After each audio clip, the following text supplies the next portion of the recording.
할렐루야. 아멘. 귀한 말씀 함께 나누도록 하겠습니다. 창세기 28장 1절로 5절입니다. 창세기 28장 1절로 5절의 말씀입니다.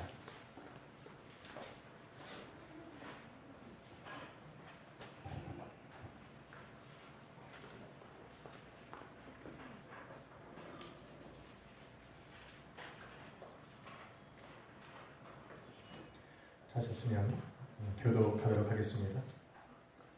이삭이 야곱을 불러 그에게 축복하고 또 당부하여 이르되 너는 가나안 사람의 딸들 중에서 아내를 맞이하지 말고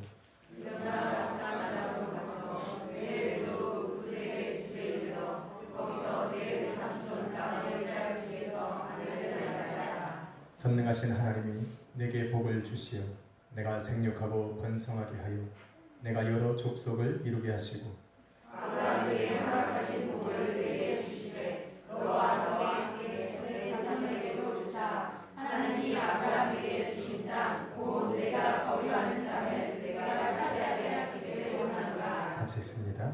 이에 이삭이 야곱을 부르니 그가 바깥 아람으로 가서 라반에게 이르렀으니 라반은 아람 사람 부두엘의 아들이요 야곱과 에사의 어머니 리브가의 오라비더라. 아멘.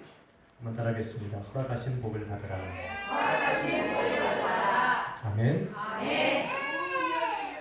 이삭은 그 아들 야곱에게 축복을 하게 됩니다. 그 축복은 이삭의 입을 통해서 하나님이 야곱을 축복하신 것입니다. 믿으시면 아멘 하시죠. 아멘. 하나님의 축복이라는 것은 변함이 없으신 하나님의 언약을 말씀하고 있는 것입니다. 민수기 23장 19절에 보면 이런 하나님의 약속, 하나님의 변치 아니하신 이 언약에 대해서 이렇게 얘기하고 있습니다. 하나님은 사람이 아니시니 거짓말을 하지 아니하시고 하나님은 인생이 아니시니 후회하심이 없으시도다라고 말씀하고 있습니다. 이 말씀은 곧 무엇이냐면 하나님이 한번 약속하시고 말씀하신 모든 것들은 이루어 가신다라는 말씀입니다. 오늘 이삭을 통하여 야곱에게 축복하신 그 하나님의 변치 아니하시는 약속은 오늘 창세기 27장으로 넘어가 보면 27장 28절로 29절에 있습니다. 한번 찾아봅시다. 오늘 야곱에게 이삭의 입을 통해서 하신 하나님의 약속과 축복은 무엇일까? 한번 27절로 29절의 말씀을 함께 읽겠습니다. 시작. 그가 가까이 가서 그에게 입맞추니 아버지가 그의 옷에 향취를 맡고 그에게 축복하여 이르되 내 아들의 향취는 여호와께서 복 주신 밭의 향취로다. 하나님은 하늘의 이슬과 땅의 기름짐이며 풍성한 곡식과 포도주를 내게 주시기를 원하노라. 만민이 너를 섬기고 열국이 내게 굴복하리니 내가 형제들의 주가 되고 내 어머니의 아들들이 내게 굴복하며 너를 저주하는 자는 저주를 받고 너를 축복하는 자는 복을 받기를 원하노라. 아멘. 오늘 이삭이 야곱에게 한 축복은 하늘의 신령한 복과 땅의 기름진 복을 요약해 놓은 것과 같습니다. 그 축복은 하나님께서 시작하신 은혜의 시대 속에 가장 필요하고 또 하나님께서 아브라함으로부터 시작되어진 그 은혜의 시대와 믿음의 세대를 이끌어 가실 때 우리 하나님이 베푸시고자 하는 하나님의 역사들이었습니다. 믿으시면 아멘 합시다. 그렇기 때문에 그 은혜를 조금이라도 은혜의 시대를 떠난 세상 가운데 나눠줄 수 있는 복을 남겨두지 않으셨다라는 것입니다. 그렇기 때문에 야곱을 이삭이 축복하고 나서 에서가 들어왔어요. 에서가 그 아버지 이삭에게 눈물로 간청합니다. 아버지 내게도 축복하여 주옵소서.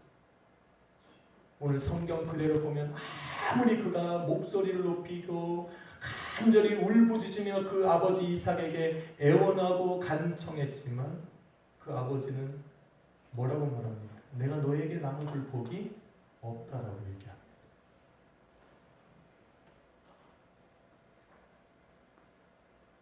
하나님께서는 은혜의 시대 속에 당신의 모든 힘과 능력을 사용하셔서 그 은혜의 시대 속에 살아가고 있는 사람들을 통해서 일하시고 할렐루야 역사하시기 때문에 그런 것입니다.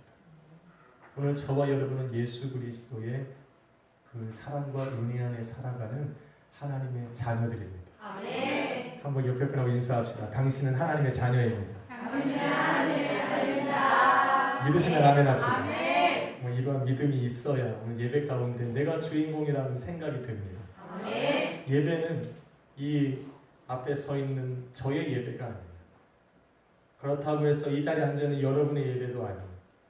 우리 모든 한 사람 한 사람이 주인공이 된 예배인 줄 믿습니다. 아멘. 내가 주인공이 돼야 돼요. 내가 주인공이라는 생각을 들지 않으면 오늘 예배 가운데 은혜 받을 수가 없어요. 그래서 한 번 더 각인시켜줘야 됩니다. 당신이 주인공입니다. 당신이 주인공입니다. 네. 믿으십니까? 네. 이 오늘 주인공은 주인공이에요. 하나님의 모든 은혜가 주인공이라고 생각하는 그 사람의 것인 줄 믿습니다. 우리는 하나님의 사랑 안에 살아가고 있는 하나님의 자녀들입니다. 바로 예수 그리스도가 우리 이 모든 하늘의 신령한 복과 땅의 기름진 복의 근원이고 나아가서 바로 예수 그리스도 자체가 우리의 복인 것입니다. 그렇기 때문에 예수 그리스도를 떠난 사람들, 예수 그리스도 없이 살아가는 사람들에게 하나님의 은혜와 복이 있다라고 우리는 말할 수가 없는 것입니다. 이 시대에 예수 그리스도를 떠난 사람들의 삶에 하나님의 은혜가 있기를 기대할 수가 없다라는 얘기입니다. 예수 그리스도를 떠난 사람들의 삶은 마치 오늘 본문에서 말하고 있는 이삭이 에서에게 말했던 에서가 걸어가야 하는 그 인생길을 걸어가며 살아갈 수밖에 없는 것입니다.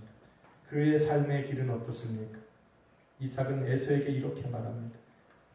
너의 삶은 땅의 기름짐에서 멀고 내리는 하늘의 이슬에서 멀 것이며 너는 칼을 믿고 생활하겠고 너의 아우 곧 하나님의 은혜의 돌보심과 인도함을 받는 자를 섬기게 될 것이라고 얘기하고 있습니다. 우리는 예수 그리스도 안에 머물러야 해요. 아멘. 이렇게 인생의 가장 중요한 선택 앞에서 하나님은 왜 에서가 아닌 야곱을 택하셨을까라는 질문을 던져보게 됩니다.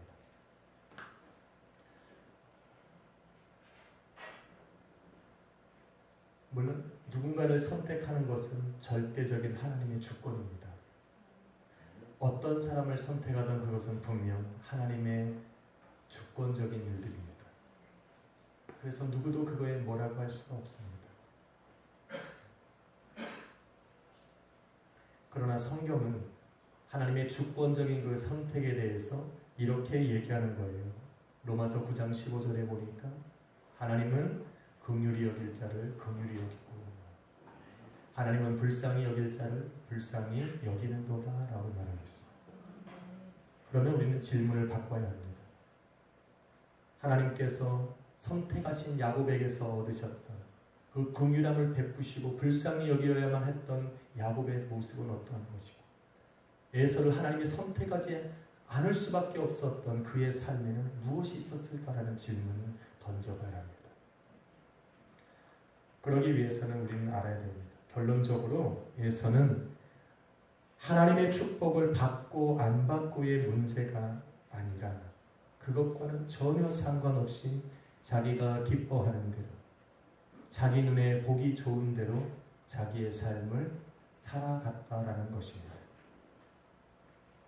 하나님께서는 당신이 시작하신 은혜의 시대를 이어가기 위해서 가장 먼저 해야 되는 것은 무엇이냐면 온전한 가정을 세우는 거예요.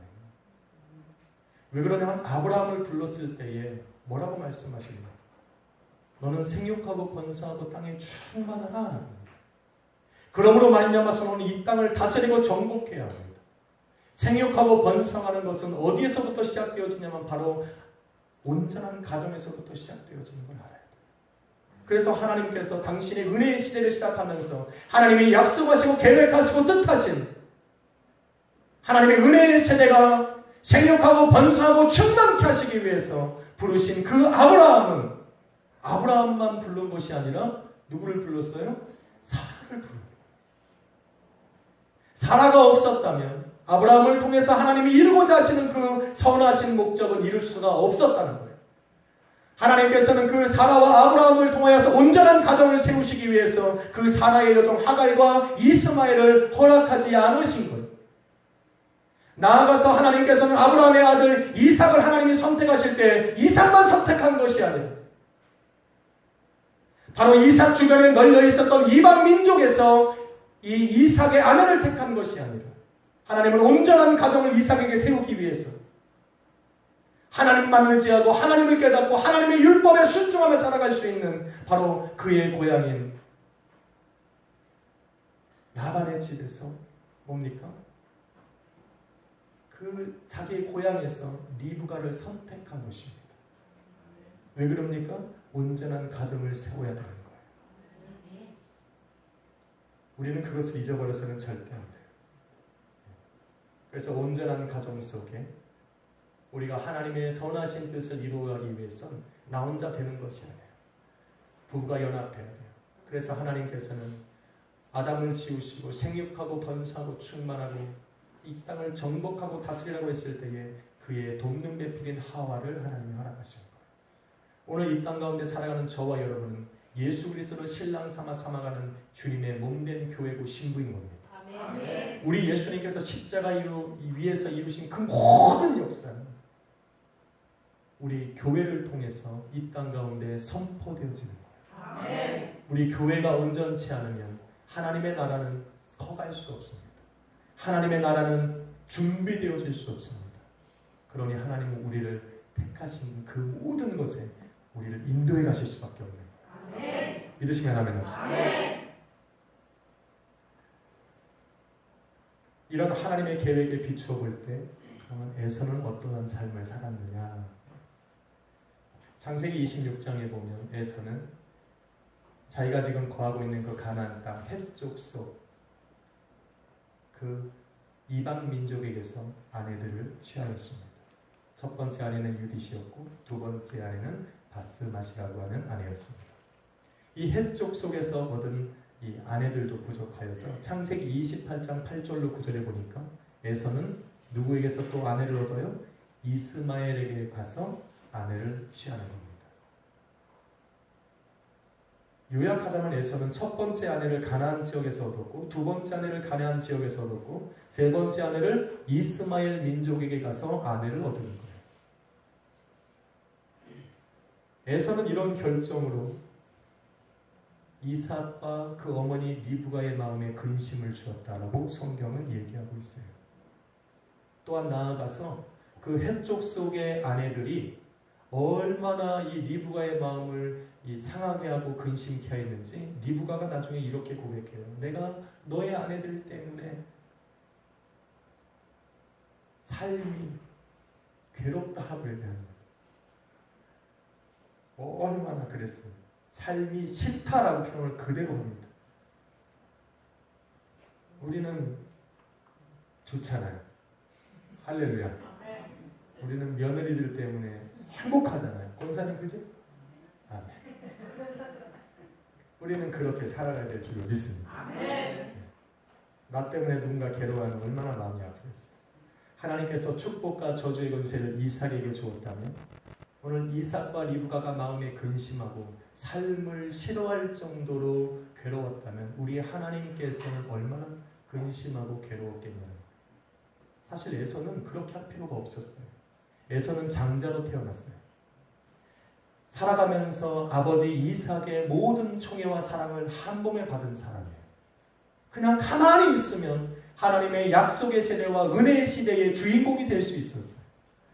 하늘의 모든 신령한 복과 이 땅의 기름진 복을 자기가 다 소유할 수 있는 그러한 삶을 자기는 가졌음에도 불구하고 그 은혜의 시대 속에 부르심을 받고 하나님의 그 은혜의 시대를 이어가겠다는 그거의 목적을 둔 삶을 살아가는 것이 아니라 자기가 기뻐하는 대로 가서 아내를 얻은. 하나님이 그런 에서를 통해서 은혜의 시대를 이끌어 가시겠다라고 하는 것은 말이 안 되는 얘기예요. 그렇다면 야곱은 어떻습니까? 사실 야곱이 결혼하기 전에 그의 처지는 정말 이루 말할 수 없이 비참했어요. 아주 초라했어요. 더욱이 자신을 죽이려고 하는 에서에게서 자기 몸 하나 가둘 정도로 도망쳐 나와야 되는 상황이었어요. 사실은 그 상황 속에서 야곱은 에서보다 먼저 이스마엘에게 가서 아내를 취해야 했어야 돼요. 왜냐하면 당시 이스마엘은 강대국이었어요. 힘이 있었어요. 에서가 아무리 자기가 힘을 가지고 공격을 해도 이스마엘 민족과 결혼을 하면 이스마엘 민족이 그를 막아주고 보호해 줄 수 있었어요. 인간적으로 생각하자면 아마 야곱이 자기의 환경과 처지를 먼저 회복시키기를 원했다면, 자기의 생명을 에서의 위협에서 건져내기를 먼저 원했다면 당장이라도 이스마엘에게 달려가서 아내를 취하여야 맞는 거였어요. 그러나 야곱은 그런 게 아니에요. 자기가 처한 환경과 처지보다, 자기가 가지고 있는 그 하나의 생명보다 더 중요하게 무엇을 생각했냐면 이삭으로부터 받아본 그 하나님의 은혜의 시대에 그 하나님의 약속을 더 귀하게 여긴 거예요. 그래서 어디로 갔습니까? 그 아버지 이삭과 리브가의 부탁한 대로 밧단 아람으로 내려가서 하나님이 기뻐하시는 곳에서 당신의 자기의 아내를 찾은 거예요. 이것이 순종이었고 믿음이었어요. 이러한 순종과 믿음이 있은 바로 그 순간, 오늘 저와 여러분이 읽은 그 본문의 축복이 이삭을 통해서 야곱에게 주어지는 거예요. 이것은 창세기 27장 27절로 29절이 하셨던 그 약속과는 전혀 다른 거예요. 드디어 야곱이 하나님이 기뻐하시는 곳에 가서 자기의 아내를 취하고자 했을 때, 그래서 하나님이 기뻐하시는 온전한 가정을 세우심으로 하나님의 은혜의 시대, 약속의 시대, 믿음의 시대 속에 마음껏 하나님이 축복할 수 있는 온전한 가정을 세우고자 결정했을 때, 드디어 하나님이 아브라함으로부터 시작돼서 이삭과 야곱에게 하나님이 축복하시고자 했던 그 진정한 축복의 그 의미가, 그 축복이 오늘 야곱에게 떨어지는 거예요. 그것이 곧 무엇입니까? 그 온전한 가정을 이루고자 했던 그에게 3절에 보니 전능하신 하나님이 내게 복을 주시어 내가 생육하고 번성하게 하여 내가 여러 족속을 이루게 할 것이다 라는 약속이 임하는 거예요. 이거는 27절과 28절의 9절로 했던 그 약속과는 다른 거예요. 이것은 하나님께서 아담을 택했고 야곱에게 이 아브라함에게 택했고 또 이삭에게 허락하셨던 그 약속의 본질을 이루시겠다라고 하는 약속을 주는 거예요. 어떻게? 온전한 가정을 세우기 위해서. 그 온전한 가정에 하나님께서 이제는 베푸시는 복이 바로 그거예요.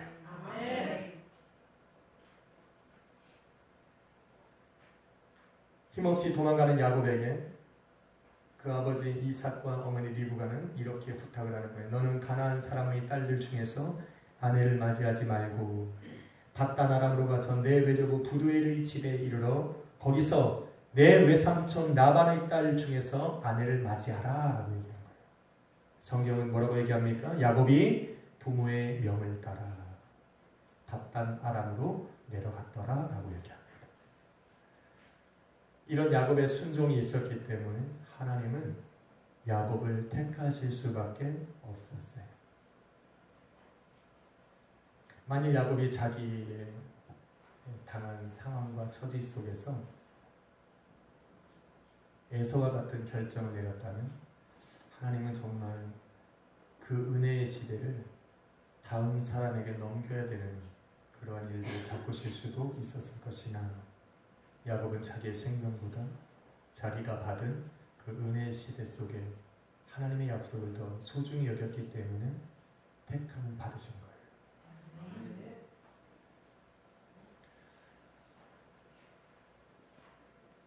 그러한 믿음이 야곱의 발걸음을 옮겨서 밧단 아람으로 내려갈 수 있도록 인도한 것입니다. 이 시간 저와 여러분은 알고 있습니다. 무엇을 알고 있습니까? 이 땅에 살아가면서 우리는 에서와 같이 이미 하나님의 축복이 우리 안에 있고 하나님의 인도하심이 있고 하나님의 온전하신 은혜와 축복으로 내가 살아가고 있다라는 그 모든 것을 가지고 있음에도 불구하고 에서가 자기의 기뻐하는 대로 인생을 살아간 것처럼 이 땅을 살아가면서 먼저 그 나라와 그 의를 구하며 살아가는 사람들이 이 시대에는 매우 적다라는 것을 알고 있는 것입니다.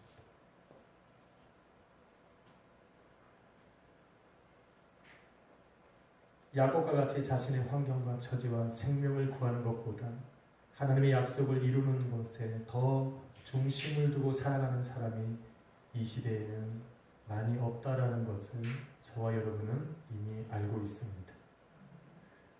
오히려 이 시대는 에서와 같이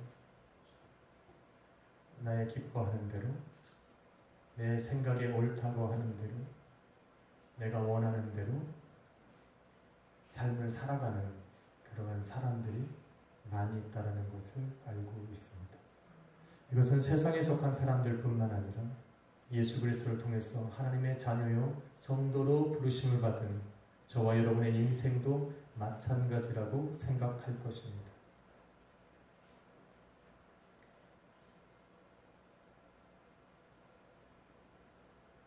야곱이 아닌 에서의 모습이 바로 우리의 모습이라면 우리는 에서와 같이 버림받아야 마땅합니다.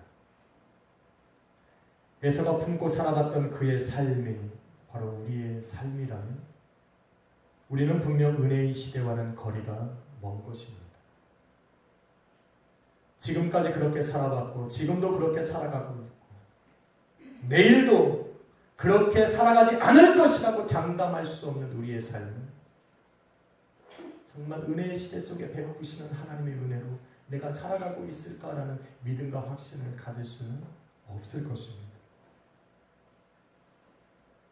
우리는 그렇게 보니 하나님의 부르심과 은혜의 택하심을 받기에는 턱없이 부족합니다. 아브라함으로부터 시작된 은혜의 시대 속에 포함된 하나님의 백성과 하나님의 자녀라고 스스로 믿고 일컬기에는 정말 턱없이 부족하고 불가능하다는 것을 알고 있습니다.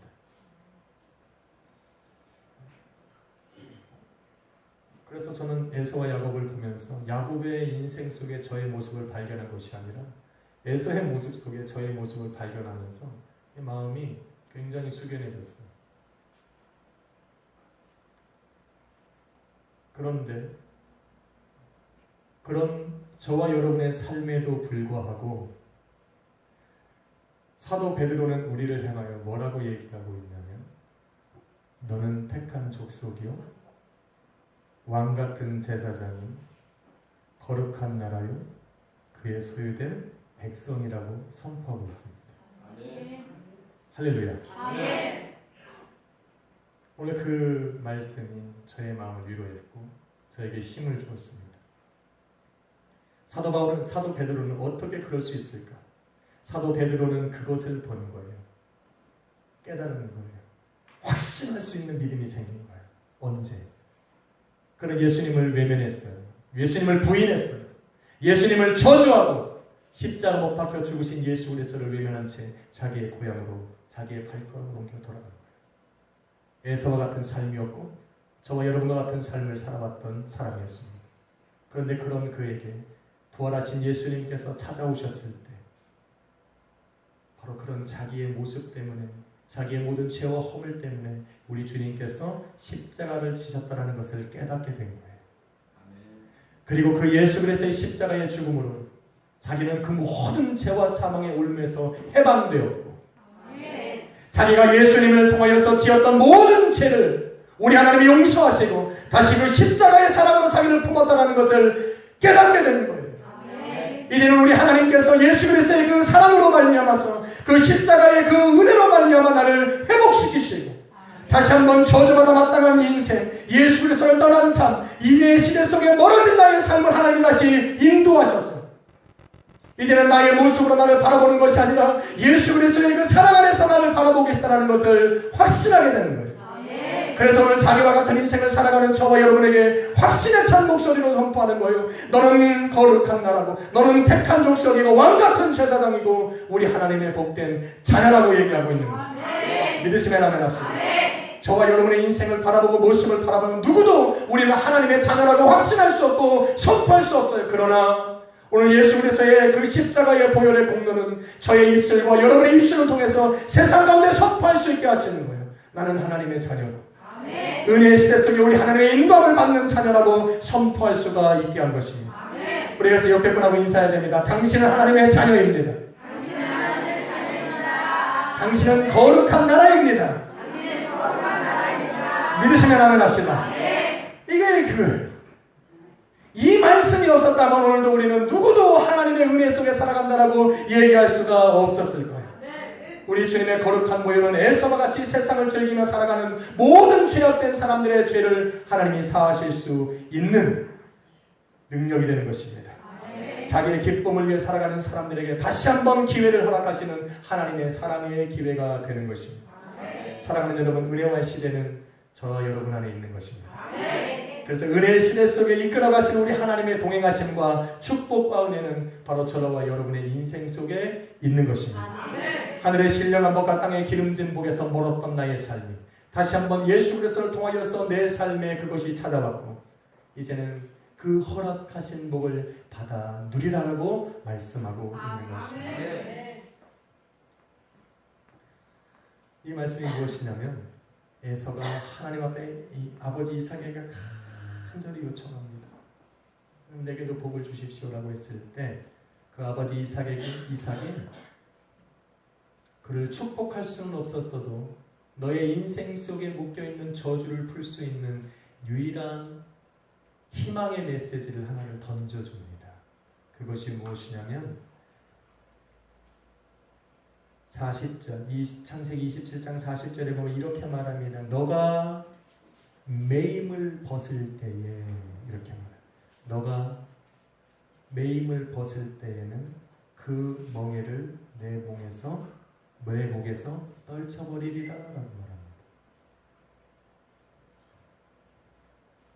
오늘 예수 그리스도를 부인하면서 자신의 정욕대로 살아가고 예수 그리스도 없이 살아가던 사람들에게도 인생을 회복할 기회가 있다라는 것입니다. 그것이 무엇이냐면 영원한 사망의 멍에에서 벗어나서 다시 하나님이 세워나가시는 은혜의 시대 속으로 들어갈 수 있는 기회가 그들에게도 있고 이 시간 우리가 하나님의 기뻐하시는 일대로 살아가지 못하고 나의 보기에 좋은 대로 나의 생각에 기뻐하는 대로 살아왔던 저와 여러분의 인생을 다시 우리 하나님의 은혜의 시대 속으로 들어가게 하는 기회가 있다라고 얘기하고 있는 것과 마찬가지입니다. 그것은 바로 우리가 묶고 있고 우리를 사로잡고 있던 그런 매인에서 우리가 벗어나는 것인데 그것이 바로 그 모든 것에서 우리를 놓이게 하시는 예수 그리스도 앞에 나와서 우리 자신을 회개하는 거예요. 그것이 유일한 방법이에요.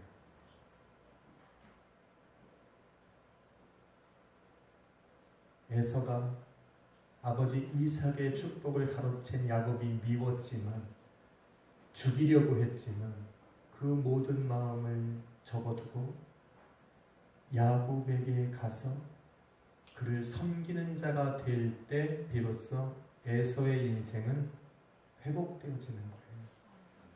다시 말해서 이 땅의 주관자가 나고 내 삶의 주인이 나라고 했던 그 모든 생각에서 벗어났어. 이제는 예수 그리스도 앞에 나의 인생을 내어드릴 때 그분이 행하셨던 모든 일들에 나의 인생을 내려놓을 때 드디어 우리의 인생은 회복되어지는 거예요. 그 방법이 바로 회개라는 겁니다. 오늘 그리스도의 십자가의 보혈 앞에 그 성찬 앞에 우리는 나와 있어요. 우리가 무엇을 해야 할까?